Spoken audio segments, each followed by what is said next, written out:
Social நேயர்களுக்கு வணக்கம். புதுக்கோட்டை மாவட்டம் வேங்கைவயல் கிராமம் தலித் மக்கள் வாழ்கிற பகுதியில் கடந்த 24/12/2022 அன்னைக்கு கனகராஜ் என்பவருடைய 6 வயது மகள் கோபிகா ஸ்ரீக்கு வாந்தி, மயக்கம், காய்ச்சல் ஏற்பட்டதுனால பக்கத்தில் இருக்கக்கூடிய காவிரி நகர் ஆரம்ப சுகாதார நிலையத்தில் கொண்டு போய் சிகிச்சை அளிச்சிருக்காங்க. காய்ச்சல் சரியாகாததுனால அடுத்த நாள் 25/12/2022 அன்னைக்கு புதுக்கோட்டை மருத்துவக் கல்லூரியில் அனுமதிக்கப்பட்டு சிகிச்சை கொடுக்கப்பட்டிருக்காங்க. கனகராஜின் 6 வயது மகள் சிகிச்சை பெற்றுட்டு இருந்த அதே வேளையில் அதே பகுதியை சார்ந்த கண்ணதாசன் என்பவருடைய 2.5 வயது மகள் தீபிகா ஸ்ரீக்கு காய்ச்சல் வந்திருக்கு. குழந்தைகளை பரிசோதித்த மருத்துவர்கள் உங்கள் ஊர் தண்ணியில் தான் ஏதோ பிரச்சனை இருக்குது, ஃபஸ்ட் அதை போய் செக் பண்ணுங்கன்னு சொல்லி அனுப்பிட்டு இருக்க அதே வேளையில் மக்கள் அவங்க குடிக்கிற பயன்படுத்துகிற தண்ணியில் துர்நாற்றம் அதிகமாக வந்திருக்கு. துர்நாற்றம் அதிகமாக கடந்த டிசம்பர் 26, 2022 அன்னைக்கு வேங்கைவயல் தலித் இளைஞர்கள் நீர்த்தேக்க தொட்டில ஏறி பார்த்திருக்காங்க. நீர்த்தேக்க தொட்டிக்குள்ள மனித மலம் கலக்கப்பட்டது அவங்களுக்கு தெரிய வந்திருக்கு. இந்த சம்பவம் சமூக வலைதளங்கள்ல பரவலா பேசப்பட்டதுனால அடுத்த நாள் 27/12/2022 அன்னைக்கு புதுக்கோட்டை கலெக்டர் நேர்ல ஆய்வுகள் மேற்கொண்டாங்க. இதன் தொடர்ச்சியா மக்களின் அழுத்தத்தால இந்த சம்பவத்தை விசாரிக்கிறதுக்கு 11 பேர் கொண்ட குழுவை காவல்துறை நியமிச்சது. ஆனா காவல்துறை பாதிக்கப்பட்ட மக்களே குற்றத்தை ஒத்துக்க சொல்லி துன்புறுத்துறதா மக்கள் குற்றச்சாட்டு வச்சாங்க. அதனால இந்த விசாரணை சிபிசிஐடிக்கு மாற்றப்பட்டது. சிபிசிஐடி விசாரணையிலையும் மக்களை துன்புறுத்துறதா மக்கள் குற்றச்சாட்டு வைக்கிறாங்க. தாமதமாக கிடைக்கக்கூடிய நீதி அநீதிக்கு சமமாக பார்க்கக்கூடிய இந்த சூழ்நிலையில் கிட்டத்தட்ட 60 நாட்களுக்கு மேலாகியும் ஒரு குற்றவாளியை கூட கைது பண்ணலை. இதனால் பாதிக்கப்பட்ட மக்கள் கடும் உளவியல் சிக்கலுக்கு ஆளாகியிருக்காங்க. இது சம்மந்தமாக வேங்கைவயல் தலித் மக்களே நீலம் சோஷியல் அலுவலகத்துக்கு நேரில் வந்து அவங்களுடைய கருத்துக்களை பதிவு பண்ண இருக்காங்க. வாங்க பேசலாம். வணக்கம் ஐயா. ஐயா, 26/12/2022 அன்னைக்கு என்ன நடந்தது, அது எப்படி உங்களுக்கு வந்துட்டு தெரிய வந்தது, மலம் கலக்கப்பட்டது எப்படி தெரிய வந்தது? 26ஆம் தேதி காலையில் எப்போதும் போல் தண்ணி 7 மணிக்கு 7:30லேருந்து காலையில் 7 மணிக்கெலாம் ஸ்டார்ட் பண்ணிடுவாங்க. தண்ணி திறந்து விடுவாங்க. தண்ணி திறந்து விடும்போது மக்கள் வந்து யதார்த்தமாக பிடிக்க போகும்போது, குளங்களை வச்சு பிடிக்கும்போது, பக்கெட்டு இதில் வச்சு பிடிக்கும்போது, தண்ணியை பைப்பு திருவும்போது பைப்பு கலங்களாக கொம்மங்களாக மஞ்சளாக வந்திருக்கு. மஞ்சளாக வந்தவுடனே தொட்டியில் குளத்தில் பாதி ரொம்பினவுடனே ஒரு பொண்ணு வந்து சந்தியாங்கிற பொண்ணு வந்து அந்த தண்ணியை பாதி ரொம்பினவுடனே தள்ளி வச்சுட்டு மூஞ்சி கழுவி இருக்குது. மூஞ்சி கழுவுனோடனே நாத்தமாக வந்துருக்கு, துருநாட்டம் வந்திருக்கு. துருநாட்டம் வந்தோடனே பக்கத்தில் ஏற்ற வீட்டில் சித்தி, அம்மாச்சி தண்ணி வந்து கலங்களாக வருது, துர்நாட்டம் வருது, தண்ணியெல்லாம் பிடிக்காதீங்க அப்படின்னு சொன்னோன்னே அவங்க பிடிக்கலை. அதுக்கு முன்னாடியில் முரளி ராஜாங்கிறவர் ஏரில் வேலை பார்க்குறாப்புல, அவங்க வீட்டில் பக்கெட்டில் கருப்பு பக்கெட்டில் தண்ணி பிடிக்கிறாங்க. 7 மணிக்கெல்லாம் வந்து டியூட்டிக்கு போக கிளம்பும்போது அவனும் தண்ணி பிடிச்சிருக்கான். பிடிச்ச உடனே மஞ்சளாக கலங்களாக வந்திருக்கு. கலங்களாக வந்தவுடனே ஐயோ என்ன தண்ணி கலங்களாக வருது அப்படின்னு சொல்லத்துக்கு, எப்போ கலங்களாக தண்ணி வருதுப்பா, யாரும் பிடிக்காதீங்கப்பா அப்படின்னு சொன்னோடனே யாருமே மக்கள்லாம் தண்ணி பிடிக்கலங்கும் போது அப்புறம் எல்லாத்தையும் என்ன மாதிரி கலங்களாக வருது, என்ன ஆச்சு, ஏதாச்சும் டேங்கில் எதுவும் செத்து கிடக்கா, என்ன கிராமத்தில் அதானே சொல்லுவாங்க, டேங்கில் ஏதாச்சும் செத்து கிடக்கா என்னென்னு பார்க்க சொல்கிறாங்க. பார்க்க சொன்னோன்னா அதில் வந்து முரளி ராஜா தான் ஃபஸ்ட்டு ஏறுறாப்புல, ஏரில் வேலை பார்க்குறவர். அடுத்து வந்து முத்துகிருஷ்ணன், சுதர்சனுங்கிறவங்க ஏறாங்க. அவங்க கூப்பிட்ற மேலே ஏறி நின்றுக்கிட்டு, தம்பிங்கெல்லாம் குருவி எதுவும் செத்து கிடக்கல, காக்கா எதுவும் செத்து கிடக்கல, மனித பீ தான் கிடக்குது அப்படின்னு அவர் சொல்கிறாரு. அவங்க என்ன எப்படி நான் இதில் போய் மனித பீ வந்து யார் நான் பண்ணியிருப்பா, எப்படி நான் அதில் போய் கிடக்கு கிண்டலானே பண்ணுற அப்படின்னு அவன் அவங்க அண்ணன் கேட்குறான். அந்த பசங்க ஃபஸ்ட்டு ஏறி பார்த்துட்டு அடுத்த தம்பி எல்லாமே எல்லா பசங்க 3 பேர் தான் ஏறும். ஏறிட்டு அதை ஃபோட்டோ எடுத்தோன்னா நமக்கு அது சீரியஸ்னஸ் தெரியல. அதை போய் ஜூம் பண்ணி எடுத்தால் என்னடா அதை போய் ஜூம் பண்ணி எடுக்கணும்னு சொல்லி தான் நினச்சி தான் சிரிச்சது. மற்றபடி வந்து வேறு அவங்க சொல்கிறாங்க, நீங்கள் போட்டோ அதனால தான் நீங்கள் இது மாதிரி சிரிக்கிறீங்க அப்படின்னு சொல்லி அவங்க சொல்கிறாங்க. ரெண்டாவது அதை யாரும் நம்பலை, கீழே உள்ளவங்க நம்பலை. அவங்க நம்புறதுக்காண்டி தான் அதை கீழேயும் எடுத்துகிட்டு வந்து இது வச்சோம். அதுக்கப்புறம் நீங்கள் ஃபோட்டோ எடுக்கும்போது கீழே ஊர் மக்கள் எல்லாரும் நாங்கள் ஏறும்போதுமே எல்லா கீழே மக்கள் எல்லாமே இருந்துக்கிட்டு தான் இருந்தாங்க. இங்கே மக்களும் இல்லாமல் அங்கிட்டு மாற்று சமூகத்து மக்களும் கீழே நின்றுட்டு தான் இருந்தாங்க. அவங்களும் அந்த பக்கம் நின்னாங்க தான். அப்போ நிற்கும்போது என்னடா கிண்டலாடா பண்ணுறீங்க, இதில் எவன்டா போய் ஏறி பீ பல போகிறேன், ஐயோ உண்மையிலே பீ கடை போக சித்தி பெரியம்மா அப்பாவுக்கு பீ கிடக்குன்னு சொல்கிறாங்க, நீங்கன்னா கவரை எடுத்து கொடுங்க, நாங்கன்னா எடுத்து அந்த காமிக்கிறேன் அப்படின்னு சொல்கிறாங்க. அப்போ வந்து அந்த கவரை எடுத்துகிட்டு போய் சுதுசுங்கிறவன் தான் இறங்கி வந்து கவரை எடுத்துகிட்டு போய் கொடுக்குறேன். கொடுத்தோன்னே ஒரு கொட்டாச்சி எடுத்து அள்ளி கொண்டு வராங்க. கொண்டு வந்து பார்க்கும்போது அது மனித பீயாக தான் இருக்குது. அடுத்து என்ன பண்ணுறாங்க, தலைவருக்கு ஃபோன் அடிக்கிறது. தலைவருக்கு ஃபோன் நம்பர் இல்லை, பத்மா முத்தையா அவங்களுக்கு. இந்த பத்மா தான் தலைவர், முத்தையா வந்து அவர் கணவர். அப்போ அவருக்கு வார்டு உறுப்பினர் வந்து காசி விஸ்வநாதன் அவர் தான் தண்ணி போட்டு விட்றாரு. தண்ணி போட்டு விடும்போது அவரை போய் அப்பா போய் கூட்டிகிட்டு வாங்கப்பா அப்படின்னு சொல்லி அவர் வந்தவொடனே தான் ஏறுறாங்க. போய் வந்தவொடனே போய் கூட்டிகிட்டு வந்தவொடனே சரி ஏனுங்க பண்ண சொல்கிறார். ஏறி பார்க்கும்போது ஏன்னா சண்டால போய் எல்லாம் இதில் பீ போட்டு வச்சுருக்காங்களே அப்படின்னு அவர் காசி விஸ்வநாதன் சொல்கிறாரு. தலைவருக்கு ஃபோன் அடிங்கப்பா அப்படின்னு சொல்கிறாரு. ஏப்பா தலைவருக்கு ஃபோன் நம்பர் இல்லை அப்படின்னு நானே தரேன் அப்படிங்கிறாரு. கொடுத்தோடனே நான் தான் எங்கள் அண்ணன் பையன் செல்லேருந்து செல்லை அடிக்கிறேன். அடித்தோடனே அவர் எடுக்கலை. அப்புறம் வந்து கவுன்சிலரு அதே செல்லேருந்து நான் தான் போடுறேன். போட்டோன்னே அண்ணே என்னண்ணே அப்படின்னு சொல்கிறாரு. சிதம்பரம் இந்த மாதிரி நீர்த்தேக்க தொட்டியில் வந்து மலம் கிடக்கு சிதம்பரம் அப்படின்னு சொல்கிறேன். என்னென்ன இப்படி சொல்கிறீங்க இந்த உடனே வாரேன்ட்டு கவுன்சிலர் வராரு. வந்தோடனே இடையில பஞ்சர் ஆகி போயிடுது. அண்ணே வண்டி பஞ்சர் ஆகி போகுதுங்கண்ணே, யாராச்சும் ஒரு பையனை அடிச்சு விடுங்கண்ணே நம்ம பையன் அப்படி அப்படின்னு சொல்கிறாரு. நான் தான் எங்கள் அண்ணன் பையனை அடிச்சு விட்றேன், பிரபாகரங்கிற பையனை. அவர் போய் கூட்டிகிட்டு வர்றாரு. கூட்டிகிட்டு வந்து அவர் பார்த்தோன்னே ஆமனே மலம் தான் கிடக்க ஏறி பாருங்கன்னு சொல்லும்போது அவரும் சொல்கிறாரு. காசி விஸ்வநாதன் அதுக்கு இடையில் இங்கேருந்து போய் வீட்டிலேருந்து ஃபோன் அடிக்கிறாரு. முத்திரையர் அவர் தலைவர் முத்திரையர் வீட்டிலேருந்து ஃபோன் அடித்தவுடனே இந்த மாதிரி நடந்து போச்சு பறையர் காலனியில் வாங்கினவுடனே அங்கேருந்து வராரு. நாங்கள் அடிக்கும்போது எடுக்கலை. நேராக பாதிக்கப்பட்ட மக்களை பார்க்க வரணும்ல, அவர் பாதிக்கப்பட்ட மக்களை பார்க்க வரல. காசியோட வீட்டில் மாமே மச்சான் உறவு கொண்டாடிட்டு அப்புறம் காசியோட இப்படி தோல் போட்டு வராரு. எங்கே வராரு? டேங்குக்கு வராரு. இப்படி தான் வராரு, ஜாலியாக வராரு. வந்தவொடனே அவர் வந்து என்ன வந்து ஒரு ஆதங்கமாக ஒரு இதாக கேட்கல, நம்ம மக்களுக்கு வந்து இந்த மாதிரி நடந்து போச்சு அது தப்பே அப்படின்னு அவர் அதை நினைக்கல. வாங்க தண்ணி வந்தோடனே தண்ணியை பார்த்தோன்னே எப்படி இவ்வளோ தெரியல தலைவரை. சரி அப்போ கம்ப்ளைண்ட் பண்ணுவோம் போலீஸ் வெள்ளனூர் போலீஸ் ஸ்டேஷனுக்கு. சரி நீங்களே பண்ணுங்க. அவர் வர வரைக்கும் ஊர் மக்கள் நீங்க எல்லாம் சேர்ந்து தண்ணி தொட்டிக்கிட்டே தான் இருக்கீங்க. பசங்க யாருக்கும் ஸ்கூலுக்கு போல, யாரும் சமைக்கல, யாரும் அன்னைக்கு லீவு. அதனால மக்கள் வந்து அதுல இருந்து சமைக்கல வைக்கல. நீங்க கேட்குற கேள்வி இப்போ கரெக்டான கேள்வி. இந்த பதட்டம் வந்தவொடனே மக்கள் யாரும் சமைக்கல. ஏன்னா நீங்க எத்தனை மணிக்கு அவருக்கு தகவல் சொன்னீங்க? அவர் எத்தனை மணிக்கு வந்தார்? ஆமாம் நாங்கள் 7-7:30 பார்க்குறேன். அவர் 8 மணிக்கு நான் தகவல் கொடுத்துருப்பான். அவர் வராது 9 மணி இருக்கும். 9 மணி இருக்குமா? 8-9 மணி இருக்குமா? 9 மணி இருக்கும் வராரு. அதுக்கு பிற்பாடு வந்து எங்களுக்கு நேரடியாக வரல. வந்தவுடனே போலீஸுக்கெல்லாம் அவர் தான் கம்ப்ளைண்ட் பண்ணுறாரு. கார்த்திங்கிற போலீஸு ஏறி பார்க்குறாரு.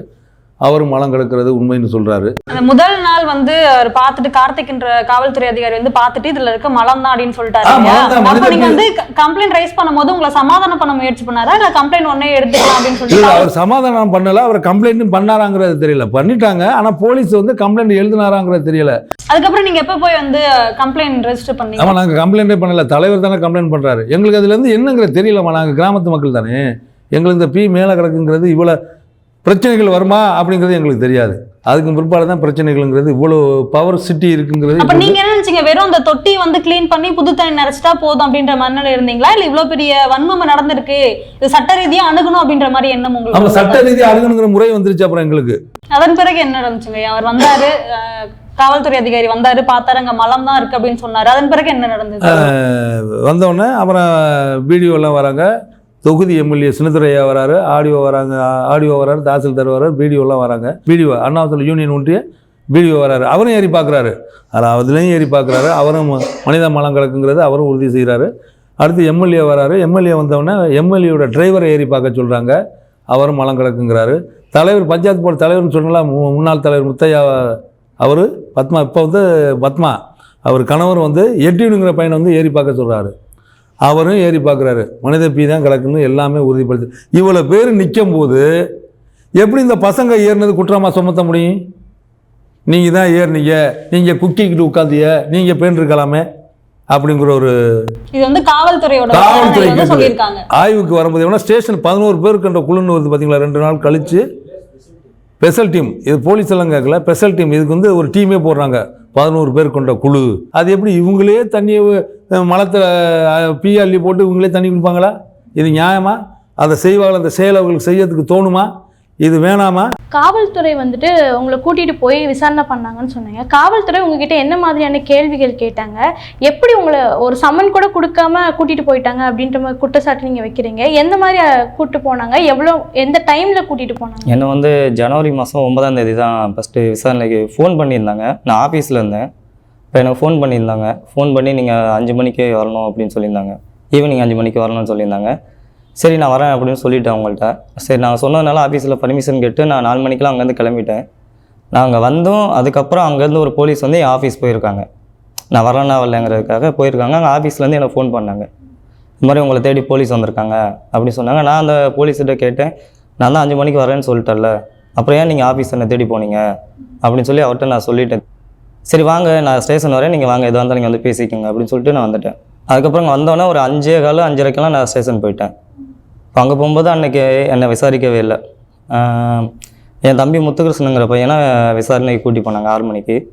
அவன் ஒரு 10:45 11 மணி வரைக்கும் அவனே விசாரணை பண்ணாங்க. அதனால் எங்களை அன்றைக்கி விசாரிக்கலை. நைட்டு 12 மணி வரையும் அங்கே தான் இருந்தோம். திருப்பி வந்து அடுத்த நாள் நீங்கள் வரணும் அப்படின்னு சொல்லியிருந்தாங்க. காலைல 10 மணிக்கு அங்கே போனோம். 10 மணிக்கு போகும்போது முரளிராஜாங்கிற பையனை முதல்ல விசாரணை கூப்பிட்டாங்க. ஒரு 10:30 போல் அவன் உள்ளே போனான். 3 மணி வரைக்கும் அவன் வெளியில் வரல. அவனை ஒரு ஆளை மட்டும்தான் விசாரணை பண்ணாங்க. 3 மணிக்கு வெளியில் வந்துட்டு அவங்க சொல்கிறாங்க, நீங்கள் போய் சாப்பிட்டு வந்துடுங்க, 10 நிமிஷம் தான் உங்களுக்கு டைமு, போய் நீங்கள் சாப்பிட்டு வாங்க அப்படின்னு சொல்லி எங்களை அனுப்பிவிட்டாங்க. நான் சாப்பிட வீட்டுக்கு வந்தோம். வீட்டுக்கு வந்த அதே மாதிரி 10 நிமிஷத்தில் ஃபோன் பண்ணி வர சொல்லிட்டாங்க. அப்போ தான் அதுக்கப்புறம் தான் என்ன விசாரணை பண்ணாங்க. வேங்கிவேல்ல இருந்து எத்தனை மக்களை கூட்டு போனாங்க? அந்த இன்னொரு கிராமத்துல இருந்து எத்தனை மக்களை? லோக்கல் போலீஸ் வந்து யாருமே ஆப்போசிட் சைட்லேருந்து யாருமே கூட்டி போகல. எங்கள் பசங்களை மட்டும்தான் கூட்டி போயிருந்தாங்க. 8 பேரை கூட்டி போனாங்க. அதில் இடையில நாங்கள் விசாரணைக்கு போனதுனால என்னை கூட்டிகிட்டு வர்றதுக்காக தம்பி வந்திருந்தான், பிரபாகரன் அவன் வந்திருந்தான், இவர் கனகராஜுங்கிறவர் என் கூட வந்திருந்தாங்க. விசாரணை பண்ணாலும் என் கூட வந்தாங்க. அன்னைக்கு அந்த விசாரணை முடித்த உடனே இவங்க கூட வந்ததுக்காக இவங்க 3 பேருக்கும் சம்மனை கொடுங்க அப்படின்னு சொல்லிட்டாங்க. இவன் பேர் என்ன, உன் பேர் உமேஷ், நான் உங்கள் அப்பா பேர் என்ன முருகன் தானே, முருகன் தானே, இவனுக்கு ஒரு சம்மனை கொடுங்க. கூட வந்ததுக்காக தான் இவங்க எல்லாருக்குமே அப்படி சம்மனை கொடுத்து எங்களே தான் விசாரணை பண்ணாங்களே தவிர ஆப்போசிட்லேருந்து யாருமே விசாரணை பண்ணல. இது மாதிரி நடந்துருச்சு, உங்களுக்கு யாருக்கு மேலே சந்தேகம் இருக்கா அப்படிலாம் அவங்க கேட்கவே இல்லை. உங்களில் தான் எவனா ஒருத்தன் பண்ணியிருப்பான், எங்களுக்கு எல்லாம் தெரிஞ்சிருச்சு, நீங்கள் சொல்லுங்கன்னு சொல்லி எங்களுக்குள்ளேயே தான் ஒரு குற்றவாளியே இருக்காங்க அப்படிங்கிற மாதிரி விசாரணையில் தான் அவங்க கேட்ட கொஸ்டின் எல்லாமே இருந்தது. நாங்கள் அதுக்கு மறுப்பு தெரிவிச்சிட்டோம். நாங்கள் இல்லை இது மாதிரிலாம் யாரும் பண்ணலை அப்படின்னு சொன்னோம். உடனே என்ன கொண்டு போய் தனியாக உட்கார வச்சிட்டாங்க. என்கிட்ட அவங்க சொன்னாங்க, நான் இப்போ டெம்பரவரியாக ஒர்க் பண்ணிகிட்டு இருக்கேன் பிடபிள்யூடியில், நீ இதை சொன்னா உனக்கு இந்த வேலையை பர்மனெண்ட் ஆக்கி தரேன் அப்படிங்கிற மாதிரி அவங்க கொஸ்டின் வச்சுருந்தாங்க. இல்லை நாங்கள் யாருமே அதை செய்யலை, எனக்கு ஏன் இந்த வேலை இல்லாட்டினா எனக்கு எந்த வேலை வேணாலும் செஞ்சு பொழைச்சிக்குவேன், அதுக்காக இப்படி ஒரு செயலை நாங்கள் செய்யவே இல்லை, அதை ஏன் எங்களை ஒத்துக்க சொல்கிறீங்க அப்படின்னு சொல்லி கேட்டதுக்காக என்னை தூக்கி தனியாக உட்கார வச்சிட்டாரு. எல்லாம் பொய் சந்தி எல்லாம் ஒரே மாதிரி பேசி இது பண்ணுறீங்களா அப்படின்னு சொல்லி என்னை மிரட்டினாங்க. அதில் ஒரு போலீஸுக்கு கூட ஒரு வார்த்தை கூட அசிங்கமாக சொன்னார், அதை நான் இப்போ சொல்ல விரும்பலை. ஒரு 11:45 வரைக்கும் என்னை தனியாக தான் உட்கார வச்சுருந்தாங்க, நைட்டு இரவு வரைக்கும். இதுவரையும் சாப்பாடு வாங்கி தரல, எதுவும் இல்லை. ஒரு தண்ணி குடிக்கணுனாலும் இரு நாங்கள் வரோம், ஒரு பாத்ரூம் போனாலும் நாங்கள் வரோம் இரு அப்படின்னு சொல்லிட்டு போக விடலை. அந்த மாதிரி கொடுமை பண்ணாங்க லோக்கல் போலீஸ். அப்புறம் அந்த விசாரணை முடிஞ்சிருச்சு. அதுக்கப்புறம் நாங்களும் இந்த விசாரணை சரியில்லை அப்படின்னு சொல்லி மனு போட்டு அந்த CPCIDக்கு மாற்றிட்டாங்க. அதுக்கு முன்னாடி வந்து மாவட்ட ஆட்சியர் வந்து உங்களை பார்க்க வந்தாங்க இல்லையா, அந்த சம்பவத்தை பார்க்க வரும்போது அதிரடியான சில நடவடிக்கைகள்லாம் எடுத்தாங்க. அந்த சூழ்நிலை நீங்க என்ன நினைச்சீங்க? கண்டிப்பா நமக்கு நீதி கிடைச்சிரும் அப்படின்ற மாதிரி நினைச்சீங்களா? ஆமா, இல்லை கண்டிப்பாக. அன்றைக்கி வந்து எப்படின்னா கலெக்டர் வராங்க, வந்து பார்த்துட்டு அவங்க ஒவ்வொரு விசாரணையை கேட்குறாங்க, என்ன நடந்ததுன்னு சொல்லி கேட்குறாங்க. கேட்கும்போது இல்லை அவங்களுக்கு எதுவும் பிரச்சனை இருக்கா, மோட்டிவேஷன் இருக்கான்னு சொல்லி கேட்குறாங்க. இல்லை எதுவும் அந்த மாதிரி எந்த சம்பவம் நடக்கல, எல்லாம் பார்த்தா நல்லா தான் பேசிக்கும் அப்படின்னா அவங்க விசாரணைகளை தான் கேட்குறாங்க. அடுத்து இந்த கோயில் வழிபாட்டு தலங்கள்லாம் இருக்குது, அதெல்லாம் எல்லாம் ஒன்றா சேர்ந்து சாமி கும்பிட்றீங்களான்னு சொல்லி கேட்டாங்க. அந்த ஒரு விஷயத்தில் எங்கள் மக்கள் என்ன சொன்னாங்க, நாங்கள் அந்த கோயிலுக்கு போகிறது கிடையாது, இப்போ கோயிலுக்குள்ளே உள்ளே விட மாட்டாங்க, திருவிழா பண்ணாலும் எங்களை வெளியில் தான் நிற்பாங்க, அந்த திருநீர் கூட தர மாட்டாங்க, எங்களுக்கு திருநீர் தர மாட்டாங்க, அந்த வெளியில் தான் நின்று எங்கள் மக்கள் எல்லாம் சாமி கும்பிடுவோம். இதனால் நாங்கள் என்ன பண்ணுறது, அடுத்த திருவிழா பண்ணால் நாங்கள் போகிறது கிடையாது, எங்களுக்கு அந்த உரிமையை கொடுங்க, ஏன்னா எங்கள்கிட்ட இந்த வரி வாங்க மாட்டாங்க. ஒரு 10 பேர் இருக்கும்போது 10 பேர்கிட்ட அந்த காசு வாங்கினா தான் நம்மளும் அந்த ஒரு உரிமையை அந்த இடத்துல போய் நிற்கலாம். அதனால் அந்த காலத்தில் எங்கள் தாத்தா காலத்தில் அப்பா காலத்தில் போய் அசிங்கப்பட்டாங்க, இந்த அசிங்கத்தை ஏன் நாங்கள் போய் படணும் அப்படின்னு சொல்லிட்டு நாங்கள் அந்த பக்கம் போகிறது கிடையாது. அந்த கோயிலுக்கு போகாமல் இருந்தால் இந்த விதம் நாங்கள் வந்து கலெக்டர் அம்மாட்ட சொன்னோம். சரி, அப்போ நாங்கள் கோயிலுக்குள்ளே கூப்பிட்டா வரீங்களான்னாங்க. இப்போ என் தம்பி ஒன்று சொன்னிச்சு, எனக்கும் அவரும் தெரிஞ்சு 3 தலைமுறை இருக்குது, கோயிலுக்கு போகலாமா, அதனால் இப்போ நீங்கள் கூப்பிட்டா நாங்கள் வர தயார் அப்படின்னு சொல்கிறோம். சொன்னோம்னா சரி வாங்க அப்படின்ட்டு நடந்தே கூட்டிகிட்டு போகிறாங்க. போகிற வழியிலே தான் இரட்டை கோவில் கடை இருக்குது. அப்போ வந்து அவங்க திடீர்னு போய் எடுக்கல வைக்கல, அந்த அம்மா பாத்திரம் வடக்கிட்டு இருக்காங்க. இந்த டீ கடைக்காரம்மா, அம்மா டீ வெத்த வச்சுக்கலாமான்னு கேட்குறேன். நாங்கள் காலையில் கொஞ்சம் மத்தியானம் கொஞ்சம் அப்போன்னு அந்த அம்மாவும் யதார்த்தமாக சொல்லுது. சரி எப்படி கொடுப்பீங்க அவங்களுக்கு டீ பொதுவாக அப்படின்னு யதார்த்தமாக அவங்களுக்குங்கிறத கேள்வி கேட்காம எல்லாருக்கும் போனோன்னா அந்த கிளாஸு சில்வர் கிளாஸ் எல்லாம் இருந்துச்சு, எடுத்துக்கிட்டு இதில் யாருக்கு அப்படின்னு கேட்குறாங்க. அப்போ அந்த அம்மா வாயிலேருந்து என்ன சொல்லுதுன்னா, இது வந்து எங்கள் ஆளுகளுக்கு, இது அவங்க ஆளுகளுக்கு அப்படிங்கிற. அவங்க ஆளுகள்னா யார் அப்படிங்கிறாங்க. அவங்க அந்த தெருவில் உள்ளவங்க அப்படிங்கும்போது அவங்க புரிஞ்சுக்கிட்டாங்க. அடுத்தபடியாக கோயிலுக்கு போகிறாங்க. இந்த கோயிலுக்கு போய் கோயிலை திறக்கணும்னா அப்போ வந்து அறநிலையத்துறை அதிகாரிகள் வீடியோலேருந்து ஆடியோலேருந்து மாவட்டத்தில் உள்ள அதிகாரிகள் மேல்மட்டத்திலேருந்து மாவட்ட ஆட்சியர் இருந்தோன்னே எல்லாமே வந்திருக்காங்க. காவல்துறையும் நிறையா வந்திருக்கு. இப்போ வந்து அதுக்கு முற்பாடு போய் கேட்குறாங்க. கேட்டால் ஒரு 37 நிமிஷம் அந்த கோயிலில் காக்க வச்சுட்டாங்க மாவட்ட ஆட்சியரை. அப்படி காக்க வைக்கும்போது யாருன்னு கேட்டிங்கன்னா இந்த முன்னாள் தலைவர் முத்தையா கூட வந்துட்டார். இந்த மலங்கலக்கப்பட்ட சம்பந்தமாக எங்களை 1.5 நாள் வரைக்கும் அந்த பகுதி மக்கள், அந்த சமுதாய மக்கள், முத்திரையர் மக்களும் அகமுடையார் மக்களும் யார் கலக்கப்பட்டு என்ன இப்படி ஒரு சம்பவம் நடந்திருக்கேங்கிற குரல் கொடுக்கவும் இல்லை. அவங்க ஒரு எதிரி மாதிரி அப்படியே அந்த பக்கமே எட்டி பார்க்கல, என்ன நடந்துச்சுங்கிற ஒரு கேள்வி இல்லை. ஆனால் நாங்கள் கோயிலுக்குள்ள மாவட்ட ஆட்சியர்கிட்ட போன உடனே ஊர் மக்கள் ஒருத்த கூட இல்லாமல் அவங்கள மறிக்கக்கூடிய சூழ்நிலையில் ஒரு போராட்டம் மாதிரி கோயிலுக்குள்ளே நுழைவிடாமல் நாங்கள் அதையும் மீறி அவங்க போய் நிற்கிறாங்க. நிற்கும்போது மாவட்ட ஆட்சியர் கேட்குறாங்க, அந்த கோயிலினுடைய சாவி யார் இடத்துல இருக்குது அப்படிங்கும்போது அங்கே இருக்குது, இங்கே இருக்குது, வயலில் இருக்குது அப்படிங்கிறத சொல்கிறாங்க. அதுக்கு காரணம் யார் சொல்கிறாருன்னா முன்னாள் தலைவர் இப்போ குற்றம் சாட்டப்பட்ட முத்தையா தான் சொல்கிறாரு. அப்படி சொல்லும்போது 37 நிமிஷம் இருந்துட்டு அதுக்கு பிறகு மாவட்ட ஆட்சியர் என்ன சொல்கிறாங்கன்னா, சாவி என்ன கொண்டாந்துட்டில எங்கே அப்படின்னு கேட்குற. அவங்களுக்குள்ளே ஒருத்தர் சொல்லிக்கிட்டு சுற்றிக்கிட்டு, சாவி அவன் ஈபியில் வேலை பார்க்குறாப்புல, அந்த சாவி அங்கே போஸ்ட் மரத்தில் இருக்குது, தோட்டத்தில் இருக்குது, வீட்டில் இருக்குது, இப்படின்னு பல காரணங்களை சொல்கிறாங்க. மாவட்ட ஆட்சியர் வந்தாலுமே சாவி கொடுக்கல கூட. சரி, அப்படி இல்லைன்னாக்கா பூட்டை உடங்க அறநிலையத்துறை அப்படின்னு கூப்பிடுறாங்க. அறநிலையத்துறை அதிகாரி அவரும் உடைக்கிறதுக்கான ஆயுதங்கள் எதுவும் இல்லைன்னு அப்படி எப்படின்னு ஓடி பார்க்குறாங்க. அதுக்கு பிற்பாடு சாவி அங்கே போஸ்ட் மரத்தில் இருக்குது, வயலில் இருக்குதுன்னு சொன்ன முத்தையா அவர் கையாலே கொண்டாந்து சாவி மாவட்ட ஆட்சியர்கிட்ட கொடுக்கப்படுகிறது. கொடுத்தவுடனே கோயிலை திறந்துட்டோன்னே சாமி கும்பிடணும்னு உள்ள கருவறையை பார்த்து கும்பிடுறதுக்குள்ளேயே அந்த சித்ராங்கிற பெண்மணி, அந்த ஏற்கனவே வருங்க அந்த ராஜாங்கிற ஒரு பூசாரியாக இருந்தார், அவர் ஒய்ஃபு வீட்டில் இருந்தவரை போய் என்ன சொன்னுச்சு எது சொன்னுச்சுன்னு தெரியாது, கூட்டி ஆந்தி சாமி ஆட விட்டாங்க. இப்படி இந்த மக்கள் கோவிலுக்குள்ள வரக்கூடாது அப்படின்னு சொல்லி சாமியார் அந்த அம்மாவையும் சரி, இரட்டை குவளை முறையை பயன்பாட்டில் வச்சிருந்த அந்த டீ கடைக்கார அம்மாவையும் சரி வன்கொடுமை தடுப்பு சட்டத்துல கைது செஞ்சாங்க. ஆனா 60 நாட்களுக்கு மேல ஆகியோ அந்த டேங்க்ல யாரு மலம் கலந்தாங்க அப்படின்றத இன்னும் கண்டுபிடிக்க முடியல. இது எப்படி பாக்குறீங்க நீங்க? அது எப்படின்னா முதல்ல இவங்கெல்லாம் கொண்டு போனது நல்ல செயல்பாட்டில் இருக்குது, இதையும் கண்டுபிடிச்சிருவாங்க நம்பிக்கை இருக்குது. ஆனால் இப்போ அது காரணம் இல்லை, இப்போ இந்த மலம் கலக்கப்பட்டது கண்டுபிடிக்கலையே அப்படிங்கிறது ரொம்ப வேதனைக்குரிய. ஏன்னா குற்றம் செய்ய கண்டுபிடிக்கலையே, அப்போ இதை திசை திருப்புறதுக்கு தான் எல்லாம் பண்ணாங்களாங்கிறது ஒரு கேள்விக்குறியாக இருக்குது. இது அரசு அழுத்தத்திலேருந்து கொடுத்து இப்படி ஒரு பண்ணிடுங்க, இது பாட்டுக்கு இப்படியே போயிட்டு பண்ணிப்பாங்கிற மாதிரி இப்போ எங்களுக்கு அதை தோண தெரியுது. கலெக்டர் உள்ளே கூட்டிகிட்டு போகும்போது நீங்கள் உள்ள கோயிலுக்குள்ளே போயிட்டீங்க, திரும்ப நீங்கள் வெளியில் வந்ததுக்கப்புறம் கோயிலில் தண்ணி ஊற்றி கழுவி விட்டதா? அதான் நீங்கள் சொல்ல இல்லை, நீங்கள் என்னன்னா அதுக்கு முற்பட அந்த அம்மாவை கூட்டியாந்து சாமி ஆடுறங்கிற பேரில் எச்சிக்கலை நாயை கீழே இறங்கு அப்படிங்கிற வார்த்தையை அந்த அம்மா பண்ணோடனே உடனே அவங்க என்ன நடவடிக்கை எடுக்கணுமோ எடுத்துட்டாங்க. ஆனால் அடுத்த செகண்ட் அந்த லெக்கிலேருந்து நாங்கள் 2 அடி நகடையில் ஒரு பழனியப்பன்கிறவருடைய மனைவி என்ன கேட்குது, இன்றைக்கி தான் அரசு அதிகாரிகள் போலீஸ் அதிகாரிகள் எல்லாம் வந்துட்டான்னு நுழைஞ்சிட்டேன், நாளைக்கு நுழையிறத பார்ப்போங்கிறது கண்கூடாக சொல்லும்போது நான் காதால் கேட்டுக்கிட்டு வர்றேன். அந்த இடத்துல போய் நம்ம மாவட்ட ஆட்சியர் கையில் காவல்துறை இருக்கும்போது இந்த மாதிரி அப்படி பேசணும் மேற்கொண்டும் பிரச்சனை விளக்கூடாது அதையும் மனசில் வச்சுக்கிட்டு வர்றேன். ஆனால் வந்தால் ஒரு 10 அடி வந்ததுக்கு பிறகு கோயிலை கழுவி விட்டாங்க. அதுக்கப்புறம் யாருமே கோயிலுக்குள்ள போக இல்லை. அதுக்கப்புறம் நாங்கள் பல முறை போகிறதுக்கு முயற்சி பண்ணோம், ஆனால் கோயில் அதுலேருந்து சாத்தி கிடக்கு. ஆனால் இப்போ காவல்துறை பாதுகாப்புன்னு போட்டதுக்காண்டு இப்போ ஒரு 10-20 நாளாக அந்த முன் கேட்டு மட்டும் எக்ஸாம்பிளுக்கு இவங்க காவல்துறை இதுக்கு சொல்லி செஞ்சிருக்கலாமோங்கிறது எனக்கு ஒரு தோற்றம் ஏற்படுகிறது. அதுக்கு முன்னாடியெல்லாம் திறக்கப்படலை. இப்போ போலீஸில் அந்த 11 பேர் கொண்ட குழு வந்தாங்களா, அவங்க உங்ககிட்ட என்ன பாயிண்ட் சொல்லி இதை நீ இதுக்காக ஒத்துக்கோ அப்படின்னு சொன்னாங்க? சிபிசிஐடி வரும்போது அவங்க எந்த பாயிண்ட் சொல்லி உங்களை ஒத்துக்க சொன்னாங்க? அவங்க என்னன்னா உங்கள தான் குற்றவாளி இருக்கு ஒத்துங்க அப்படின்னு சொல்லி இந்த 11 பேர் அவங்க இப்படி தான் சொன்னாங்க. என்ன குற்றவாளின்னு சொல்ல, உங்கள தான் குற்றவாளி இருக்கு சொல்லி ஒத்துக்க அப்படின்னு சொல்லி என்னை கேட்டுக்கிட்டு போதே அடிச்சாங்க, என்னை தலையில அடிச்சாங்க. நீ சொல்லு, உனக்கு தெரியும் உங்கள தான் குற்றவாளி இருக்குது அப்படின்னு மாதிரி சொன்னாங்க. என் அக்கௌண்ட்டில் நான் ஒர்க் பண்ணிக்கிட்டதுனால எனக்கு மணி ட்ரான்சாக்ஷன் அடிக்கடி ஆகிக்கிட்டே இருக்கும். அதனால உன் அக்கௌண்ட்டில் அதிகமாக பணம் ஏறிக்கிட்டு இருக்கு, அப்போ யாரும் உன்னை போட சொல்லிட்டு பணம் அனுப்பிச்சி விட்டாங்களா அப்படிங்கிற மாதிரிலாம் கொஸ்டின் கேட்டு. போலீஸ் விசாரணையில் உங்களுக்கு எந்த மாதிரியான கேள்வி கேட்டாங்க? ஃபர்ஸ்ட் பார்த்தீங்கன்னா கிளாஸில் இருக்கையில் எனக்கு ஃபோன் பண்ணியிருந்தாங்க. ஜனவரி 9 ஃபோன் பண்ணியிருந்தாங்க மத்தியானம் போல். இந்த மாதிரி உங்களுக்கு சமன் வந்திருக்கு, உனக்கும் முத்துகிருஷ்ணனுக்கும் ஸ்டேஷன் வரணும் அப்படின்னு சொல்லி கால் பண்ணியிருந்தாங்க. நானும் முத்துகிருஷ்ணனும் போனோம் ஸ்டேஷனுக்கு. வெளில வெயிட் பண்ணோம். ஒரு 10:30 மணி போல் கூப்பிட்ருந்தாங்க. ஃபஸ்ட்டு 9 ஃபஸ்ட்டு 10 நிமிஷம் நார்மலாக தான் விசாரிச்சாங்க.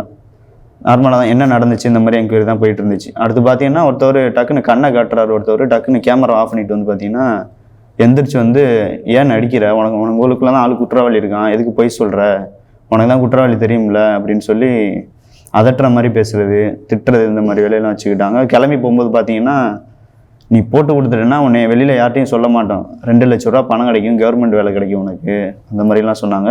அப்புறம் 10ஆம் தேதியும் இது நாளைக்கும் நீ வரணும் அப்படின்னு சொல்லி சமண ஸ்டேஷன்லேயே கொடுத்து வீட்டுக்கு அனுப்பிச்சி விட்டாங்க.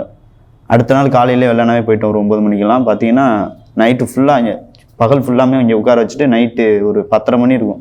அப்போதைக்கு என்னை கூப்பிட்டு தூங்கிட்டேன், இங்கே வெளியில் உட்காந்துருந்தாங்களோ பட்டு தூங்கிட்டேன். எழுப்பிட்டு போய் கேட்டாங்க, அதே கொஸ்டின் தான், உங்களுக்குள்ள தான் குற்றவாளி இருக்காங்க, ஒழுங்காக காட்டி கொடுத்துட்டு போயிருங்க அப்படின்னு சொல்லி அதே தான் கேட்குறாங்க. ஒரு இடத்துல கூட உங்களுக்கு யார் மேல சந்தேகம் இருக்குன்னு கேட்கவே இல்லையா? அது கேட்டாங்க. ஃபர்ஸ்ட் நாள் 9ஆம் தேதி கேட்டாங்க. சொன்னேன், அவங்க பேர் மட்டும் நோட் பண்ணிவிட்டு அடுத்த நாள் அதை பற்றி எதுவுமே திறக்கல.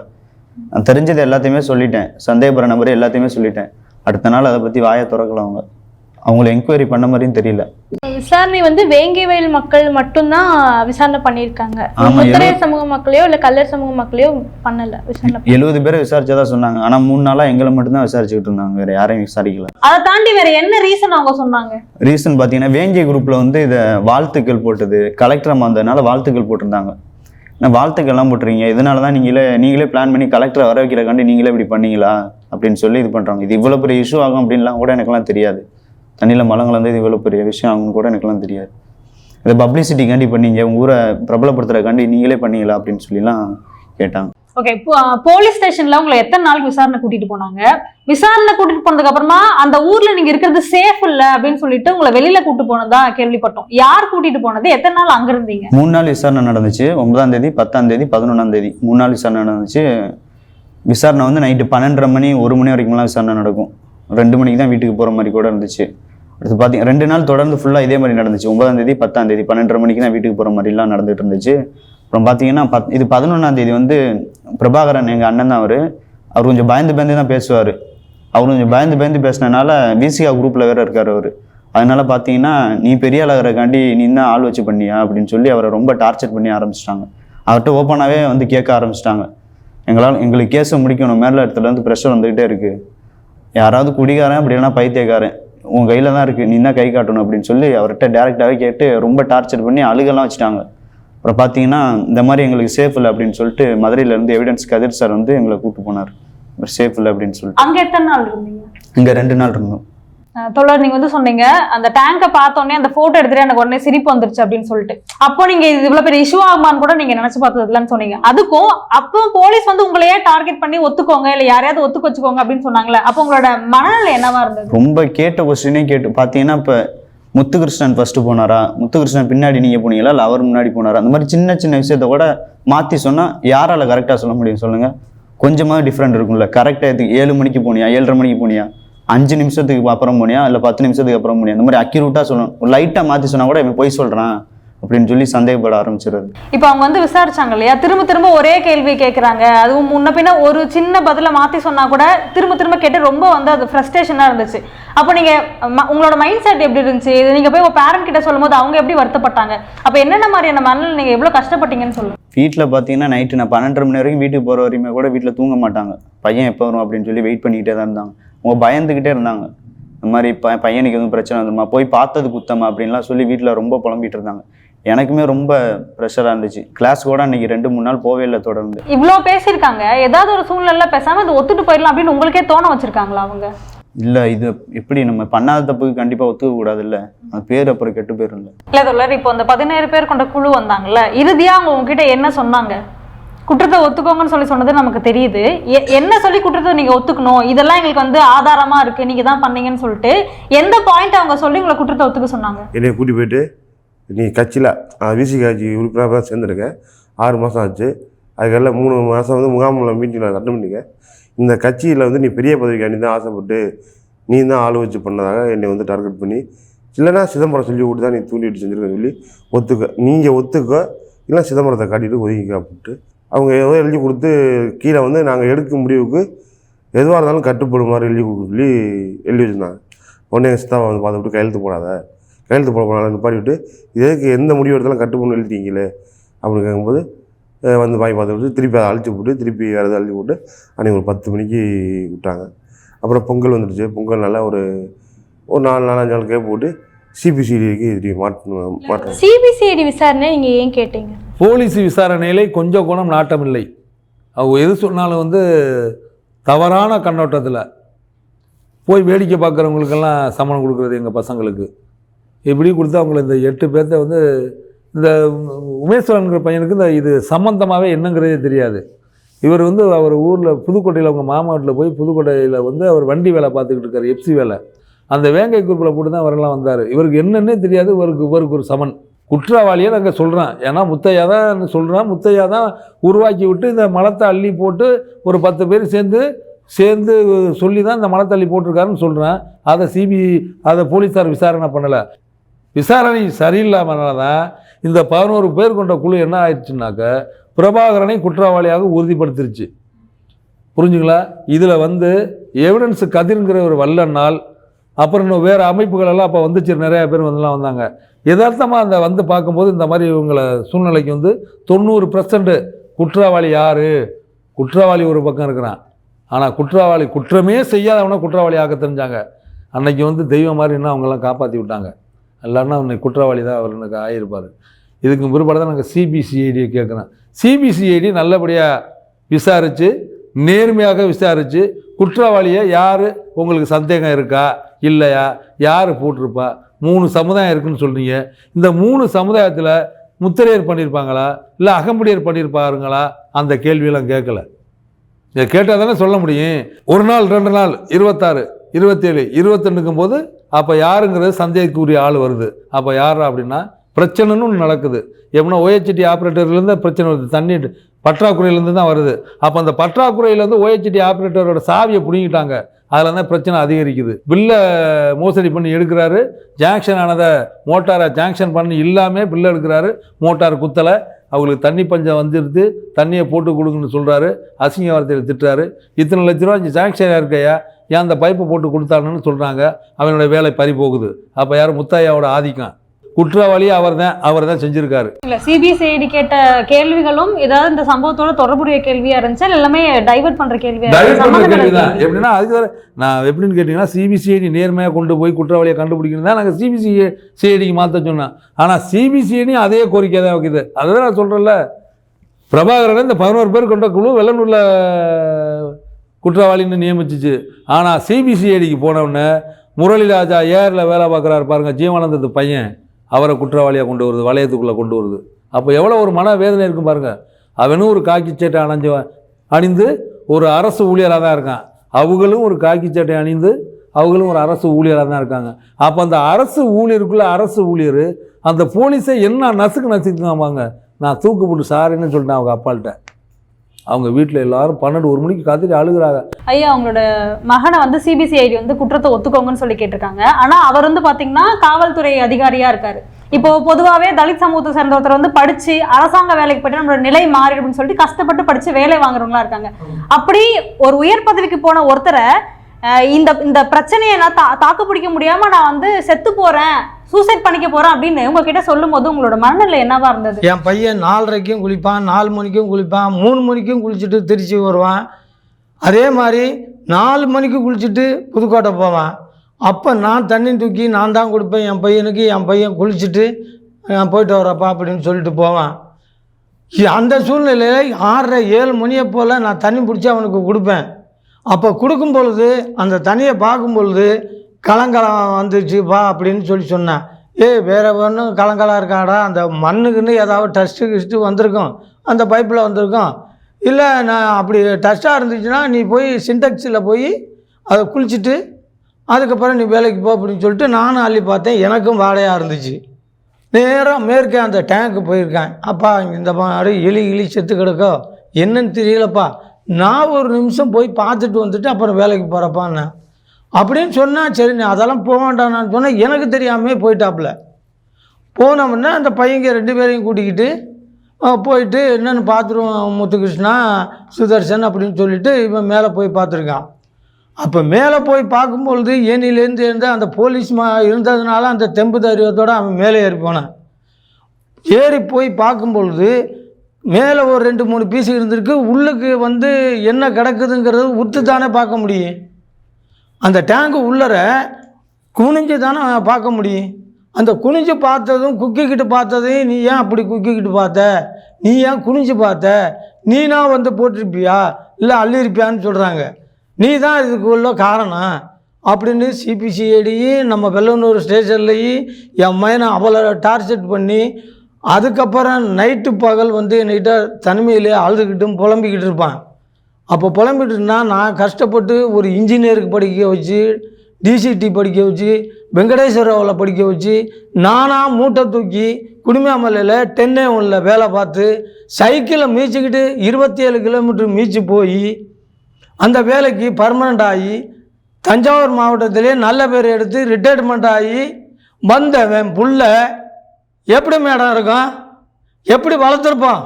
இந்த படித்தவன் போய் அந்த இதில் மதத்தை கலப்பானா? நினச்சி பாருங்க. ஒரு சட்டத்துக்கு வேலை பார்க்குற ஒரு போலீஸ் அதிகாரி, அது அந்த சட்டத்தில் இருக்க போலீஸ்காரன், அந்த போலீஸ்காரன் அந்த செயலை செய்வானா? 66 நாளில் 40 நாள், இந்த 40 நாளையில் நான் படாத பாடு, நான் நிம்மதியாக தூங்க முடியல. இந்த வாருங்க சுகர் பேஷண்ட் தான். நான் அவ்வளோ தூரம் எல்லாருக்குமே ஏடிஏ எல்லாத்துக்கிட்டுமே நல்ல பேர் வாங்கிட்டு வந்திருக்கேன். வேணும்னா என் டாக்குமெண்ட்டை எடுத்து கொடுக்குறேன் பாருங்கள். அந்த மாதிரி பிள்ளைய வந்து குற்றவாளி நிப்பாட்டிருக்கு. என் மகன் இந்த வேலையே வேண்டான்னு சொல்லியிருக்கான். நான் மனசுக்குள்ளே நினச்சி வச்சுக்கிட்டு இருக்கேன், அவனுக்கு வேலை இழுக்கும் பொழுது நான் உயிரோடு இருக்க மாட்டேன். எங்கே போய் நிற்கணுமோ அங்கே போய் நின்று எல்லா வாக்குமூலத்தையும் கொடுத்துட்டு சாவுங்கிற முடிவு கட்டத்தில் தான் நான் இருந்துக்கிட்டு இருக்கேன். சிபிசிஐடி எத்தனை நாள் விசாரிச்சாங்க? சிபிசிஐடி எங்களை ஒரு நாள் அந்த 31ஆம் தேதி எங்களை விசாரிக்கிறாங்க ஃபஸ்ட்டு. அதுக்கு முன்னாடி எங்கள் ஊரில் வந்து உழவு பார்த்துக்கிட்டு விசாரிக்கிறாங்க. அப்போ அவங்க என்ன சொல்கிறாங்கன்னா, நாங்கள் எந்த விதத்தில் எப்படி வரும்னு எங்களுக்கே தெரியாது. குருமா கட்டிக்கிட்டு வருவேன், கையில் கட்டிகிட்டு வருவேன், மீன் கூட விற்றுக்கிட்டு வருவேன், ஐஸ் விற்றுக்கிட்டு வருவேன், நண்டு விற்றுக்கிட்டு வருவேன், நைட்டு வருவேன், பகலும் வருவேன் அப்படின்லாம் சொல்கிறாங்க. நீங்கள் எப்போ வேணாலும் வாங்க சார், நீங்கள் எப்போ கேள்வி கேட்குறீங்களோ அதுக்கு நாங்கள் பதில் சொல்ல ரெடியாக காத்திருக்கோம் அப்படின்னு நாங்கள் சொல்கிறோம். சரி ரைட்டு ஓகே அப்படின்னா அப்புறம் 31ஆம் தேதி எங்களை விசாரிக்கிறாங்க. நார்மலாக பகலில் எங்கள்கிட்ட ஒரு 2 மணி நேரமாக கேட்டாங்க.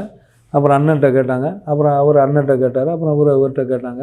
கேட்டு முடிச்சு சரி ரைட்டு அப்படின்ட்டு போயிட்டாங்க. அடுத்தது உங்கள் பசங்களெலாம் 1ஆம் தேதி வர சொல்லுங்கள் அப்படிங்கிறாங்க. சமனே கொடுக்கல, சமனே கொடுக்காம 1ஆம் தேதி வர சொல்லுங்கள். எங்கே வர்றேன்னு சார்? திருச்சி. எங்கன இடம்? பொன்மலைப்பட்டி.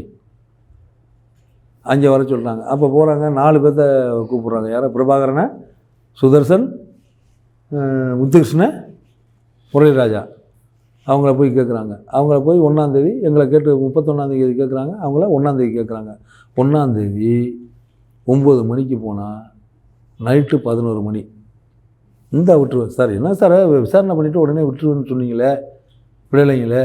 அங்கே அப்போவே அந்த 11 பேர் கொண்ட குழு பிரபாகரன் செல்லையும், Muraliraja cell, Muthukrishnan cell, Sudhan cell, Kanagaraj cell, Raja cell, Kanagaraj cell, Umeswaran செல்லாம் பிடிங்கி வச்சுட்டாங்க. அதில் அப்போ 4 பேர்த்து செல்லை உடனே கொடுத்துட்டாங்க.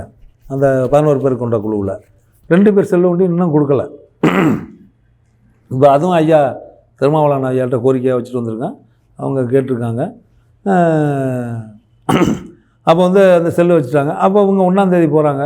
1ஆம் தேதி போகும்போது விசாரிக்கிறாங்க. விசாரணை பண்ணால் நான் 11 மணிக்கு 10 மணிக்கெல்லாம் நீங்கள் போகலாம், 2 மணிக்கு போயிடலாம், 3 மணிக்கு போயிடலாம் அப்படிங்கிறாங்க. அப்போ சொல்கிறாங்க இவங்களெல்லாம் காலையில் 11 மணிக்கு வர சொல்கிறாங்க, பிரபாகரனை சாயந்தரம் 4 மணிக்கு வர சொல்கிறாங்க. அப்போ நான் சொல்கிறேன், சார் இங்கே வாங்க, எல்லோரும் ஒரே டைமில் வரேன், காலையில் சாயந்தரம் வர முடியாது, எங்கள் பிள்ளைங்கள மொத்தமாக வரேன் அப்படி. இல்லை அப்படி இல்லை சார், நாங்கள் மொத்தமாக வரோம், விசாரிங்க. சரி ரைட்டு ஓகே வாங்க. ஏன் தனித்தனியாக வர சொன்னாங்க? தனித்தனியாக வந்தால் தானே அவங்கள என்னென்ன கேள்வி கேட்கலாம்னு மறக்கலாமா இல்லைங்களா? தனித்தனியாக வர சொன்னால் எப்படின்னு கேட்டிங்கன்னா, இப்போ என்னையை உள்ளார கூப்பிட்றாங்க, என்னைகிட்ட கேள்வி கேட்குறாங்க, நான் ஒரு மாதிரி பதில் சொல்லியிருப்பேன், அந்த பதில் இவருக்கு தெரியாது. அப்போ இவரை கூப்பிட்டு சொல்கிறாங்க. அப்போ என்ன சொல்லுவாங்கன்னா, முருகன் ஒத்துக்கிட்டார், ஒத்துக்கோங்க, அவர் செஞ்சுட்டார், நீங்கள் என்ன சொல்கிறீங்க, அவர் என்னென்ன சொல்லியிருக்கீங்க. ஓ அப்போ முருகன் நம்ம தம்பி சொல்லியிருப்பானா? அப்போ இவர் அப்போ இங்கே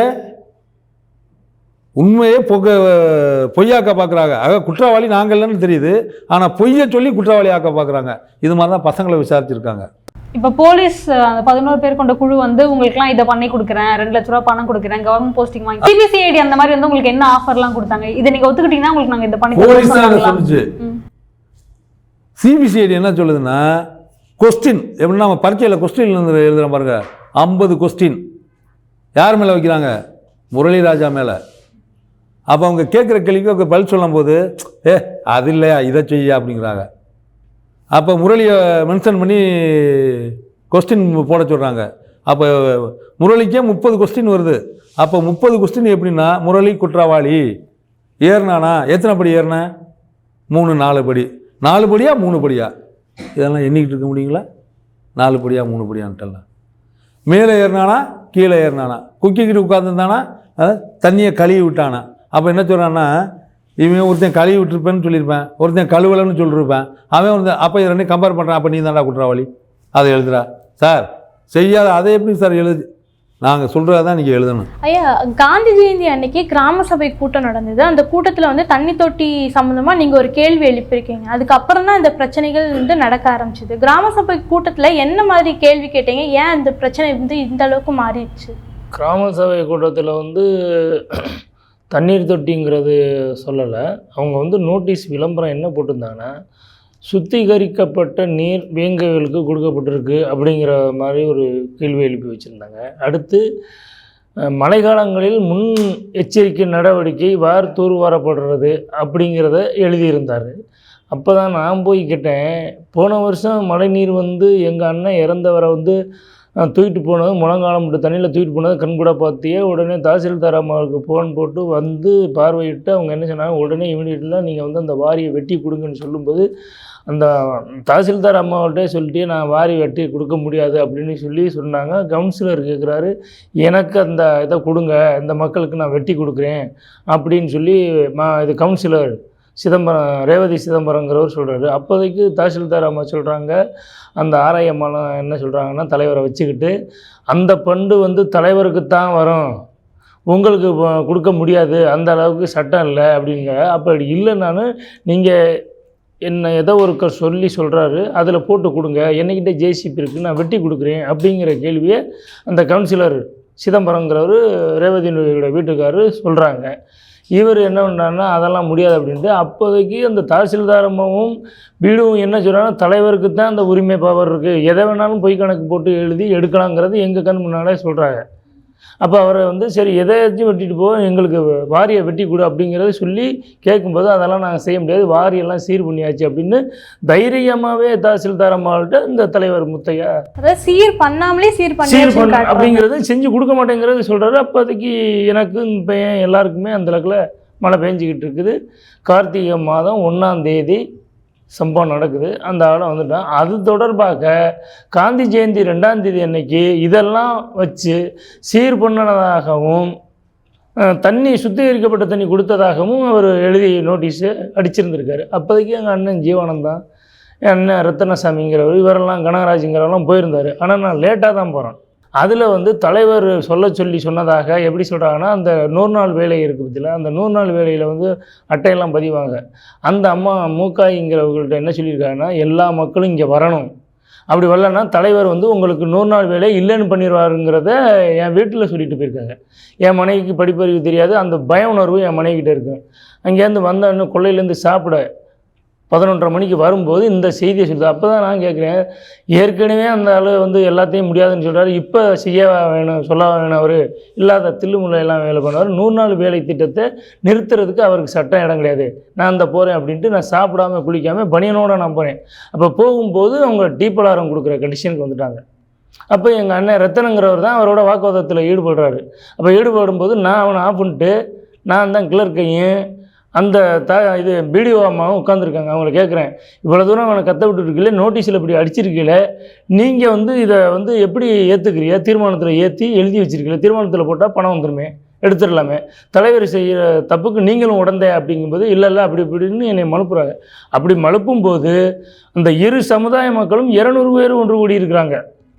அப்போ யாருமே அந்த தலைவரை கேட்கல. தெரியாததை நோட்டீஸ் எடுத்தீங்கன்னா நாளைக்கு பில்லு எடுக்கிறதுக்கு வாய்ப்பு இருக்குது, தீர்மானத்தில் ஏற்றி போடணும், ஏன்னா நீங்கள் 2 பேரும் உடந்தையாக இருக்கிறீங்க, 2 பேருமே சரியில்லாத ஆள் அப்படிங்கிறத வாக்குவாதம் வைக்கும்போது, அந்த வார்டு மெம்பராக இருக்கிற கோஞ்சம்பட்டி பொண்ணுக்கிட்ட, சாந்திங்கிற பொண்ணுக்கிட்ட ஒரு தலைவர் என்ன விட்டார், டக்குன்னு டீ பலாரத்தை கொடுங்க அப்படின்ட்டார். டீ பலாரத்தை கொடுங்கன்னு இந்த வாக்குவாதம் அவரை நான் வந்து சட்டையை பிடிச்சி இழுக்கிற கண்டிஷனுக்கு போகும்போது டீ பலாரத்தை கொடுத்து ஜனகணமனா போட்டுட்டாங்க. ஜனகணமனா பாட்டை போட்டவுடனே டக்குன்னு என்ன பண்ணுறாருன்னா, அந்த அகமுடையர் இனத்தில் உள்ள ஒரு முருகேசன்கிறவரும் இந்த இப்போ வந்து தேடப்பட்டு வருது இந்த கோயில் சம்மந்தமாக அஞ்சப்பன் ஒருத்தர் கைதி ஆகாமல் இருக்கார். அவர் 2 பேரும் என்ன சொல்கிறாங்க, அவன்லாம் என்ன ஆளுங்க, அவன்கிட்ட எங்கே நீங்கள் பேசிகிட்டு இருக்கிய வாங்க அப்படிங்கிறாங்க. இவர் எனக்கிட்ட என்ன சொல்கிறாரு, உங்கள் 50 ஓட்டும் ஒரு வார்த்தையை சொல்லி என் மைத்தையை பிடிங்கப்படும், நீங்கள் முடிஞ்சதை பாருங்கள், நான் அப்படி தான் பண்ணுவேன், நான் முடிஞ்சதை பாருன்னு விட்டுன்னு காரில் ஏறி கார்மலுக்கு போயிட்டார். அதை சொன்னவர் வந்து முத்தையா. இவ்வளவு தூரம் சொன்னதுக்கு அப்புறம் கூட சுடுகாட்டு பாதையை அவங்க இன்னுமே அமைச்சு இன்னும் வரைக்கும் அமைச்சு கொடுக்கலாமா? இப்போ இதுக்கு முன்னாடி இந்த சூழல்லாம் வரதுக்கு முன்னாடி நீங்களும் அந்த ஊர் மக்களும் ஒன்னாலாம் இருந்திருக்கீங்களா, ஒரு நட்போட? இல்லை இருந்திருக்கான் இந்த பிரச்சனை. ஆனால் இவர் வந்து 2 பீரியடில் வந்து தான் இவர் இந்த ஜாதி கலவரத்தை தூண்டுனதே இவர் தான். இப்போ இந்த சம்பவம் நடக்கும்போது உங்க கூட நட்பா சிலர் பழகிருப்பாங்களே, அவங்கெல்லாம் என்ன மாதிரி ரியாக்ட் பண்ணாங்க? இப்போ வந்து எதிர்ப்பை வந்து சாதி ரீதியாக பார்க்குறாங்க. சாதி ரீதியாக பார்க்க அது ஏற்கனவே வந்து உள் மனசில் இருந்துச்சு, எப்படி ஓரலாக இருந்தாங்க. இப்போ வந்து கோயிலுக்குள்ளே வந்துட்டானே, நம்ம சமுதாயத்து தலைவர் மேலே குற்றம் சுமத்துறானே, நம்ம சாப்பிட்றதுக்கு உடந்தையாக இருந்த தலைவரையும் கை காட்டுறாங்களே அப்படிங்கிற ஆதங்கம் ஓவராக அவங்கள்ட்ட இருக்குது. நாங்கள் மலங்கலக்கப்பட்ட சம்பந்தமாக அவங்களுக்கு எந்த விதமான ஒரு இதுவும் ரியாக்ஷனும் இல்லை. இதை மறந்து போட்டு கொண்டு இருந்தாலும் சந்தோஷத்தான் படுவாங்க, போட்டதாக அவங்க வந்து ஃபீல் பண்ணுறதுக்கான வாய்ப்பு இல்லை அந்த தலைவருக்கோ அந்த மக்களுக்கோ கிடையாது. முத்தையா வந்து தனிப்பட்ட காழ்ப்புணர்ச்சினாலதான் அதே இந்த சண்முகம் வந்து அந்த டேங்க்ல கலக்கணும்னா எங்களுக்கு வந்து எங்கள் டேங்கில் கலக்கிறதுக்கு அவர் சமூகம். ஏன்னா அவங்க முத்தையாலோட எதிர்ப்பு, அவங்க பங்காளியோட அந்த சண்முகம் எதிர்ப்பாக இருக்கிறதுக்கு அந்த பொதுவான டேங்கில் தான் அந்த மலம் கலந்துருக்கணும். இந்த எங்களுக்கு அவர் விரோத போக்கு இல்லையே, அப்போ எப்படி எங்கள் மலை தான் கலக்க? அப்போ யார் கலப்பா?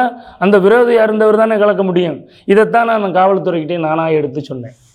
அந்த காவல்துறையும் என்னிடத்தில் மறுத்துருச்சு. இந்த சிபிசிஐடி என்னிடக்கிட்ட விசாரணை பண்ணல மறுத்துருச்சு. இப்போ அதுக்கும் பிற்பாடு இப்படியெல்லாம் பண்ணியிருக்காங்கன்னு சொல்லும்போது என்ன பண்ணான்னா, மாவட்ட ஆட்சியருக்கும் எங்கள் பிள்ளைகளே துன்புறுத்துகிறாங்க, ஒத்துக்கிற சொல்லி எல்லாம் பண்ணுறாங்க, இது கண்கூட தெரியுதுன்னு சொல்லி மாண்புமிகு முதல்வருக்கும் ஒரு மாவட்ட ஆட்சியருக்கும் ஒரு மனு கொடுத்துருந்தேன் என் சார்பாக, கிராமத்தின் மக்களின் சார்பாக. அது அவங்க சிபிசிஐடிக்கு விசாரணைக்கு போயிருக்கு. அதுக்கு பிற்பாடு இந்த 21ஆம் தேதி, இப்போ பிப்ரவரி 21ஆம் தேதி என்னை வந்து விசாரிச்ச அன்னைக்கு தான் அவங்க இந்த இது பெட்டிஷன் போனதுக்கு பிற்பாடு ஒரு தன்மையோட என்ன வேணாலும் நீங்கள் யாரையாவது சொல்லுங்கள் விசாரிக்கிறேன் அப்படிங்கிறத வந்து பாயிண்ட் வச்சுருக்கிறதே இந்த 21ஆம் தேதி. விசாரணையில் சொன்னீங்களா? விசாரணையில் சொன்ன ஏற்றுக்கொள்ளப்படல. இந்த முதல்வருக்கு போனதுக்கு பிற்பாடு மாவட்ட ஆட்சியருக்கு போனதும் எங்களை துன்புறுத்துறாங்க, எங்களை குற்றவாளியாக சுமத்த பார்க்குறாங்க. ஆனால் நாங்கள் தப்பு செய்யாத கூட ஏன்னா நாங்கள் மக்கள் தொகை கம்மியாக இருக்கோம், ஜாதியில் தாழ்த்தப்பட்டவங்கனால இது அதிகாரிகளும் சேர்ந்து தலைவரும் சேர்ந்து எங்களை குற்றத்தை சுமத்தி இதை இப்படியே முடிச்சிருவோங்கிற கண்ணோட்டத்தில் இருக்கு. அதனால் தமிழக முதல்வர் அவர்களும் மாவட்ட ஆட்சியரும் தகுந்த நடவடிக்கை எடுக்கணும். சந்தேகப்பட்ட நபர்கள் என்னென்ன முறையில் நடந்திருக்குங்கிறது சிபிசிஐடி கொடுத்துருக்கேன். இந்த 21க்கு இங்கிட்டு எங்கள் பிள்ளைகளையும் விசாரிக்கல, என்னையும் விசாரிக்கல, என்ன நடவடிக்கைகள் இருக்குங்கிறது தெரியல. இப்போ முத்தையா மேலே தான் முழுக்க சந்தேகமாக நீங்கள் ஒரு முடிவுக்கு வந்துட்டீங்க. முத்தையாவை சிபிசிஐடி விசாரணை பண்ணிச்சா? சிபிசிஐடி விசாரணை பண்ணுச்சு.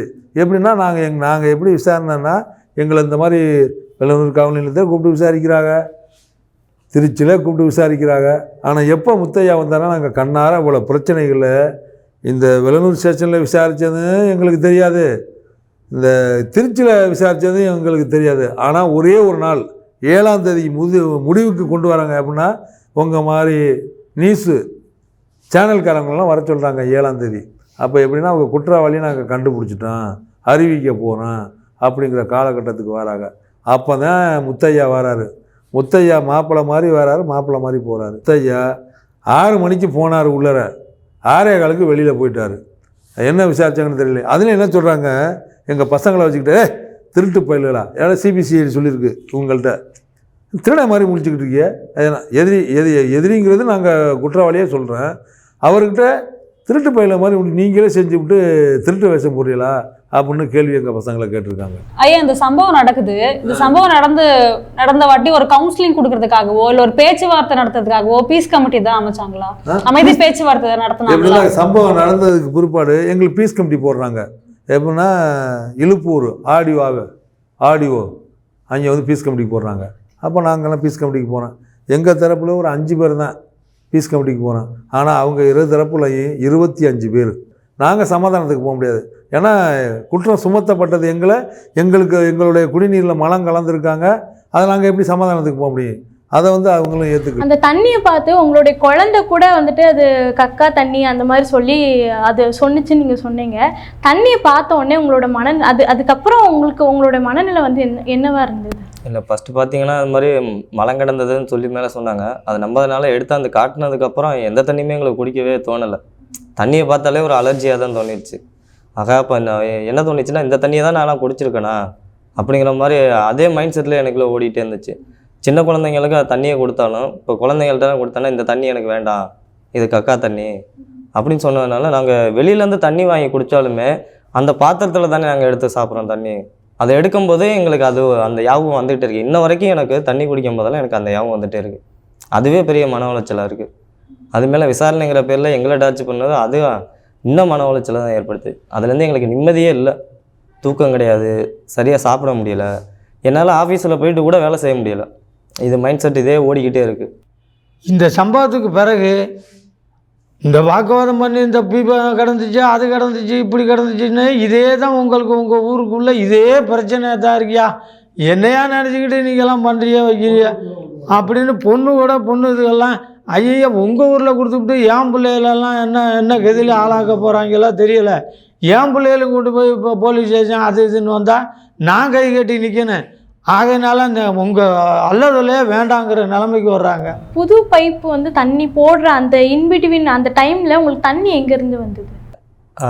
ஃபஸ்ட்டு அந்த டேங்க்லேருந்து தண்ணி வந்தது. அப்புறம் க்ளீன் பண்ணிட்டேன்னு சொல்லி திருப்பி அதே இதுலேருந்து தான் தண்ணியை விட்டாங்க. அதே பைப்லேருந்து தண்ணியை விட்டாங்க. அதிலே தண்ணி விடும் போது எங்களுக்கு அதை நாங்கள் பிடிக்கவே இல்லை, யூஸ் பண்ணவே எங்களுக்கு மனசு வரல அது வேணான்னு சொல்லி. ஆனால் என்ன சொல்லியிருக்காங்கன்னா தலைவர் வந்து அந்த பைப்பை மாற்றிட்டோம், க்ளீன் பண்ணிட்டோம், அதிலே விட்டாச்சு. அப்புறம் ஹெல்த்து டிபார்ட்மெண்ட்லேருந்து வந்து கூட தண்ணி சாப்பிட்லான்னு சொல்லி ரிப்போர்ட் வந்துருச்சு அப்படின்னாங்க. என்னதான் அதில் ரிப்போர்ட் வந்திருந்தாலும் எங்களுக்கு அந்த பைப்லேருந்து வந்த தண்ணியை பிடிச்சி குடிக்க முடியுமா? அதை வந்தவங்கள்ட்ட நான் ஒரு ஆஃபீஸர்கிட்ட கூட சொன்னேன், இதே பைப்லேருந்து வந்த தண்ணி தான், இந்த தண்ணியை நீங்கள் குடிங்க அப்படின்னு. அவரே ஒரு செகண்ட் யோசிச்சார். தண்ணி குடிக்கும்போது நீங்களே யோசிக்கிறீங்க, இதை நீங்கள் எங்களை லைஃப் லாங் குடிக்க சொல்லிங்க, நாங்கள் எப்படி இதே தண்ணியை நாங்கள் குடிக்க முடியும் அப்படின்னு கேட்டதுக்கு அப்புறம் தான் அந்த பைப் லைனே எங்களுக்கு மாற்றி கொடுத்தாங்க. அதுக்கப்புறம் தான் அந்த லைனை எங்களுக்கு மாற்றி கொடுத்து இப்போ பொதுவான அந்த டேங்க்லேருந்து தண்ணி வருது. அதுக்கு இடையில வந்துட்டு ஒரு டிராக்டரில் கொண்டு வந்து தண்ணி கொண்டு வந்து. ஆமாம், அது அவர் கவுன்சிலர் அவர் இந்த சிதம்பரம் இருக்காங்களா, ரேவதி சிதம்பரம், அவர் அன்னைக்கு இந்த சம்பவம் நடந்தோன்னா தலைவர் வந்து இந்த முத்தையாங்கிறவர் எதுவுமே செய்யலை, அப்போ தண்ணி எதுவும் கொடுக்கல. அதுக்கப்புறம் இவர் தான் தண்ணி அந்த இதை கொண்டு வந்தார். தண்ணி கொண்டு வந்து இதை குடிக்கிறதுக்கு யூஸ் பண்ணிக்கோங்க, அவர் வந்து சொந்த செலவில் எடுத்தாந்து கொடுத்தாரு. ஏன்னா அடுத்து நீங்கள் ஏன்னா நாங்கள் அவர்கிட்ட கேட்டோம், இந்த மாதிரி சமைக்கிறதுக்கு எங்களுக்கு எதுவுமே தண்ணி இல்லை அப்படின்னு தலைவர்கிட்ட சொல்லும்போது அவர் செய்யலை. அதனால இவர் எடுத்துகிட்டு வந்தார். அவர் 2-3 நாள் வரைக்கும் அவர் தான் கொண்டு வந்தார். அதுக்கப்புறம் தான் கவர்மெண்ட்லேருந்து தண்ணி கொடுக்குறேன்னு சொல்லி அதை குடிக்கிற தண்ணி கொண்டு வரல. அவங்க வந்து சும்மா அந்த யூஸ் பண்ணுறது இந்த குளத்து தண்ணி மாதிரி காவேரி தண்ணின்னு சொல்லி கொண்டு வந்து கொடுத்தாங்க. அதை வந்து அதை பார்த்தாலே யாரும் யூஸ் பண்ண கூட மாட்டாங்க. பழைய நிலை தொட்டி அந்த OHD ஆப்ரேட்டர் சண்முகம் போட்டு விட்டார 35 வருஷமாக அந்த டேங்க்லேருந்து தான் இப்போ தண்ணி வருது. அந்த டேங்க்லேருந்து தண்ணி முறைப்பெறாம விட்டுருந்தாக்க இவ்வளோ பிரச்சனை. ஏன்னா வசதி வந்தவொடனே ஒரு மோட்டார் வச்சு இழுக்க சொல்லு. இப்போ அவங்க சமுதாயம் எங்கள்கிட்டலாம் வசதி வாய்ப்பு இல்லை, அவங்க மோட்டார் வச்சு இழுக்கிறாங்க அந்த தண்ணி குடிநீரை. மோட்டார் வச்சு வீட்டில் மோட்டார் வச்சு அதில் ஓசை போட்டு விட்டு பம்ப் செட் வச்சு இழுக்கிறாங்க. அதனால தான் எங்களுக்கு தண்ணி பிரச்சனை வந்தது. இப்போ எப்படி வருது அங்கேருந்து தண்ணி? இதை முறையாக விட்டுருக்கலாமா இல்லையா? புது தொட்டி கட்டிட்டு இருக்காங்களா ஐயா? ஏதோ புது தொட்டி கட்டிட்டு இருக்காங்கன்ற மாதிரி சொல்லிட்டு இருந்தாங்க. புது தொட்டி கட்டுறதுல உங்களுக்கு உடன்பாடு இருக்குதா? இல்லை, உடன்பாடு இல்லைன்னா இந்த காவிரி நீர் தொட்டி இருக்குது பார்த்தீங்களா, அதை டஸ்ட் இருந்து எல்லாமே இருந்து அதை எதுவுமே கிளீன் பண்ணாமல் மோட்ரு வச்சு எடுத்து அதுக்கு பிறகு அதையும் நாங்கள் குடிச்சிட்டு திரும்பவும் மலத்தை கலந்து அதையும் நாங்கள் யூஸ் பண்ணிவிட்டு ரெண்டாவது அதே முத்தையாவே அதை கான்ட்ராக்ட் எடுத்து அங்கே கட்ட போகிறாரு. அங்கே பக்கத்துலேயும் அந்த சமுதாயம் தான் இருக்குது. அந்த பக்கத்தில் அந்த சமுதாயம் இருக்கும் பொழுது அதே மாதிரி செய்ய மாட்டாங்கன்னு நிச்சயம் இல்லை. ஏன்னா அதுவும் தனிப்பட்ட முறையில் தான் எங்களுக்கு வரப்போகுது. மொத்தத்தில் அந்த நீர் தொட்டி இப்போ வர்ற தண்ணி வருது பார்த்தீங்களா, அந்த விநாயகர் கோயிலுக்கிட்டேருந்து கட்டி தண்ணி வருது இல்லை இப்போ பழைய டேங்க்லேருந்து, அதை எக்ஸ்டெண்ட் பண்ணி பெருசாக இப்போ நகராட்சியிலலாம் கட்டுறாங்க பார்த்தீங்களா, அதே மாதிரி பெருசாக கட்டி 3 சமுதாயத்துக்கும் விடுற மாதிரி பண்ணால் எந்த பிரச்சனையும் இருக்காது. தொட்டி கட்ட ஆரம்பிக்கும் போது நீங்கள் அதுக்கு மறுப்பு தெரிவிக்கலையா? சொல்லியிருக்கோம். ஆனாலும் மேலும் அது யாருமே கேட்கல. அவங்க சர்ன்னு ஒரு 2 நாளையில் டிராக்டரில் வந்துச்சு, ஜேசிபி வந்துச்சு, தோண்டினோடனே டக்குன்னு பில்லர் ஏற்றினாங்க. பில்லர் ஏற்றினோடனே மேலே போயிடுச்சு. அதுக்கப்புறம் நாங்கள் சொல்லி பார்த்துட்டு அழுத்து போச்சு. சரி நீ எப்படியோ கட்டிட்டு போ, நாங்கள் அந்த தண்ணியை நாங்கள் யூஸ் பண்ண மாட்டோம், அவங்க 3 சமுதாயத்துக்கு வந்தால் அந்த தண்ணியை நாங்கள் பயன்படுத்திக்கிறோம், இல்லை அப்படின்னு சொன்னால் அந்த டேங்கு இந்த டேங்கு இருந்தபடியாக இருக்கட்டும், அந்த டேங்கு இருந்தபடியாக இருக்கட்டும் அப்படிங்கிற நிலைக்கு வந்திருக்கும். ஆனா உங்களுக்கு பொது தொட்டியே விரிவுபடுத்தணும், தனி தொட்டி வேண்டாம். தனி தொட்டி வேண்டியதில்லை. ஏன்னா அந்த சமுதாயத்தை நம்பி நம்ம எதுவுமே இன்னைக்கு இதை செஞ்சவங்க நாளைக்கு வேற எதுவுமே செய்யறதுக்கு யாரும் கேட்க முடியல. இந்த பிரச்சனை சம்பந்தமா எந்த கட்சிகள்லாம் களத்துக்கு வந்தாங்க? எத்தனை கட்சிகள், எத்தனை இயக்கங்கள் உங்க கூட இப்ப வரைக்கும் நிக்கிறாங்க ஐயா? ஆமா, இயக்கங்கள் நிறையா இயக்கங்கள் வந்துச்சு. சின்ன இயக்கத்திலேருந்து பெரிய இயக்கத்திலேருந்து எல்லா இயக்கமும் வந்துச்சு. கட்சிகளில் வந்து விடுதலை சிறுத்தை வந்துச்சு, சிபிஎம் கம்யூனிஸ்ட் வந்துச்சு, சிபிஐ கம்யூனிஸ்ட் வந்துச்சு, காங்கிரஸ் வந்துச்சு, மற்ற அம்பேத்கர் மக்கள் இயக்கம் வந்துச்சு, ஒரு அமைப்பு இந்த இரட்டுமலை சீனிவாசன் அவங்க ஒரு அமைப்பு வந்துச்சு, இப்போ நீளம் பண்பாட்டு மையம்னு ஒரு அமைப்பு வந்துச்சு, சமாஜ்வாதி கட்சின்னு ஒரு கட்சி வந்துச்சு, அப்புறம் முஸ்லீம் லீக் கட்சின்னு இந்த மாதிரி கட்சிகள் வந்தது. சின்ன சின்ன அமைப்புகளில் உள்ளவங்க. ஏடிஎம்கேலாம் வரல, ஏடிஎம்கே வரல, டிஎம்கே வரல. டிஎம்கேயும் வரலன்னு எப்படின்னு சொன்னாக்க அவங்கெல்லாம் வந்தாங்க எப்படின்னா அந்த பிரச்சனைக்கு உரிய நேரத்தில் அந்த சமத்துவ பொங்கல், இந்த எப்படி சமத்துவ பொங்கல்னு வச்சாக்க இவங்க எல்லாமே மனநிலையில் ஒரே நிலையில் இருக்காங்க அப்படிங்கிற மாதிரி கணக்குக்கு சந்தோஷமாக இருக்காங்க. இந்த ஊரில் பிரச்சனை இல்லை, இந்த ஊரில் பிரச்சனை இல்லை, அது சுமூகமாக போயிட்டாங்க அப்படிங்கிற மாதிரி. டிஎம்கேலாம் வந்து எங்களுக்கு வந்து கேள்விகளை வந்து என்ன சட்ட அமைச்சர் வந்தார், சுற்றுச்சூழல் அமைச்சர் வந்தாங்க, ஆதரவாளர் அமைச்சர் வந்தாங்க, எல்லாம் வந்து என்ன ஒன்றும் எங்களுக்கு ஒன்றும் பயன்பட்டதாக ஒன்றும் தெரியல. வந்து கேட்டாங்க சமத்துவ பொங்கல் வச்சாங்க. விசிகா கட்சி, அந்த கட்சி எப்படின்னு கேட்டிங்கன்னா அவங்க ஃபஸ்ட்டு ஐயா வந்து அவர் இந்த 27, 28 தெரிஞ்சவொடனே அறிக்கையை கொடுத்தாரு. அறிக்கையை கொடுத்து வந்து 31ஆம் தேதியெல்லாம் இங்கே ஆர்ப்பாட்டத்தை வச்சுட்டாரு. இங்கே புதுக்கோட்டையில் பெரிய மாபெரும் ஆர்ப்பாட்டம். அடுத்து வந்து தமிழ்நாடு ஃபுல்லாக, டோட்டலி தமிழ்நாடு ஃபுல்லாக ஐயா அறிவிச்சிருந்தாங்க. அந்த கூட்டங்கள் நடந்துச்சு. அப்புறம் வந்து இந்த அம்பேத்கர் மக்கள் இயக்கம்னு சொல்லிட்டு சென்னையில் ஒரு கூட்டத்தை இது பண்ணாங்க. சிபிஎம் காவேரி நெல்லில் ஒரு போராட்டத்தை உருவாக்குனாங்க. சிபிஐ காவேரி நெல்லில் ஒரு போராட்டத்தை உருவாக்குனாங்க. எந்த சமூகத்தை சார்ந்தவங்களா இருந்தாலுமே இந்த நீதி வந்து ரொம்ப எளிமையா கிடைச்சிரும். ஒடுக்கப்பட்ட சமூகத்தை சார்ந்தவங்கிறதுக்காகவே நமக்கு கிடைக்கல. ஒடுக்கப்பட்ட சமுதாயத்தை தான் நொடுக்காகல ஒழிஞ்சு, இதே சமுதாயத்தில் வேற உயர்ந்த ஜாதி சமுதாயத்தில் இது நடந்திருந்தால் இந்நேரம் இந்த ஒடுக்கப்பட்ட மக்களுக்கு எத்தனை கொலை விழுந்திருக்கு தெரியுங்களா? எத்தனை பேர்த்த கொண்டு இருப்பாங்க தெரியுங்களா? ஏன்னா அவங்க மேல் ஜாதியா, நாங்கள் கீழ் ஜாதியா. அப்போ மேல் ஜாதிக்கு ஒரு சட்டம், கீழ் ஜாதிக்கு ஒரு சட்டம்னு இருக்காது நம்ம நாட்டில். இந்த பிரச்சனை சம்பந்தமா தமிழ்நாடு அரசு இதுக்கு என்ன மாதிரியான தீர்வு எட்டப்படணும்னு நீங்கள் நினைக்கிறீங்க? இது மட்டும் இல்லாமல் ஜாதிய வன்கொடுமைகள் தமிழ்நாட்டில் மட்டும் இல்லை, இந்தியா முழுக்கவே அதிகமாக நடக்குது. இதுக்கு என்ன மாதிரி ஸ்டெப் வந்து கவர்மெண்ட் எடுக்கணும்னு? இது தமிழ்நாடுன்னு சொல்லக்கூடாது, டோட்டல் இந்தியாவேன்னு சொல்லலாம். இது வந்து வேங்கை வயல் தலித், இதில் வந்து இறுதி முடிவாக, இது கடைசியாகவும் முடிவாகவும் இருக்கணும். இது வந்து தலித்து வந்து நசுக்கப்படக்கூடாது. ஏன்னா தலித்து நசுக்கி தான் ரொம்ப பேர் உயிரிழந்த தமிழ்நாட்டில் வந்து ரொம்ப பேர் செத்துக்கிட்டு இருக்காங்க. இதோட இந்த வன்கொடுமை வந்து ஒழியணும். மதவாத சக்திகள் இருக்கவே கூடாது அப்படிங்கிற என்னுடைய ஒரு ஆசை. முறையான குற்றவாளியை கைது பண்ணணும். இப்போ எங்களை விசாரிச்சிருக்காங்கல்ல, அது மாதிரி நாங்கள் சந்தேகப்படுற நபர் எல்லாருமே எங்களை விசாரித்த மாதிரியே விசாரிக்கணும். அப்போ தான் எங்கள் மேலே குற்றம் இல்லை அப்படின்னு சொல்லி நிரூபிக்க முடியும். அதாவது எப்படின்னா, இப்போ இந்த வேங்கவேலில் நடந்த சம்பவத்தை வந்து எப்படின்னா, உண்மையான குற்றவாளியை கண்டிப்பாக கண்டுபிடிச்சே ஆகணும். நேர்மையான விசாரணையில் யாரும் வந்து தப்பு செய்யாதவங்க யாருமே மாட்டிக்கக்கூடாது. எவன் தப்பு செஞ்சானோ அவனை வந்து நேர்மையான விசாரணை பண்ணி அவனுக்கு தக்க தண்டனை வாங்கி கொடுக்கணும். அவனுக்கு கொடுக்குற தண்டனையில் வேறு எவனுமே இதை மாதிரி செய்யக்கூடாது. இது எங்கள் சமுதாயத்துக்கு மட்டும் இல்லை, எந்த சமுதாயத்துக்குமே இந்த மாதிரி இது நடக்கவே கூடாது. இன்னொரு விஷயம் என்னென்னா, இந்த தீண்டாமைங்கிறது நம்ம தமிழ்நாடு ஃபுல்லாகவே இருக்குது. இதை வந்து ஒருத்தவங்க கம்ப்ளைண்ட் கொடுத்துட்டு அந்த தீண்டாமை பிரச்சனை போய் பார்க்குறதுக்கு அதுக்கு முன்னாடியே தடுத்து நிறுத்தணும் இந்த கவர்மெண்ட். அதுதான் நாங்கள் எதிர்பார்க்குறது. இப்போ எவ்வளோ விஷயங்கள் வந்து இப்போ ஆக்சிடெண்ட்டை தடுத்து நிறுத்தத்துக்கு எவ்வளோ வழிகள் இருக்குது. இந்த பஸ்ஸிலேருந்து சின்ன குழந்தைங்க விழுகுறாங்க, அதுக்கு எவ்வளோ வழி வந்து முன்னாடியே தடுத்து நிறுத்துறாங்க. இந்த தீண்டாமை பிரச்சனையை இந்த அரசாங்கம் எடுத்து முன்னாடியே அதை பண்ணணும். ஒருத்தவங்க கம்ப்ளைண்ட் கொடுத்துட்டு அந்த பிரச்சனையை போய் சமாளிக்கிறதோட அதுக்கு முன்னாடியே இந்த மாதிரி தீண்டாமை இருக்கா அப்படிங்கிறத அந்த அரசாங்கம் வந்து அதை முன்கூட்டியாகவே நடவடிக்கை எடுக்கணும்னு என்னோடய கோரிக்கையை நான் வைக்கிறேன். அதுதான் இந்த கவர்மெண்ட்டுக்கு வைக்கிற நான் மிகப்பெரிய கோரிக்கை.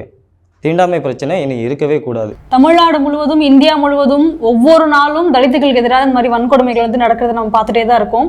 அதற்கான தீர்வா எதை சொல்ல முடியும்னா, நம்ம எல்லாம் ஒன்னா சேர்ந்து ஒரு காலத்துல நின்று போராடுறது தான். அவர் சொன்ன மாதிரி குற்றங்கள் நடந்த பின்னாடி ஆக்ஷன் எடுக்கிறது ஒரு புறம் இருக்க, குற்றம் நடக்கிறதுக்கு முன்னாடியே அதை எப்படி தடுக்கிறதுன்னு நம்ம பார்க்கணும்.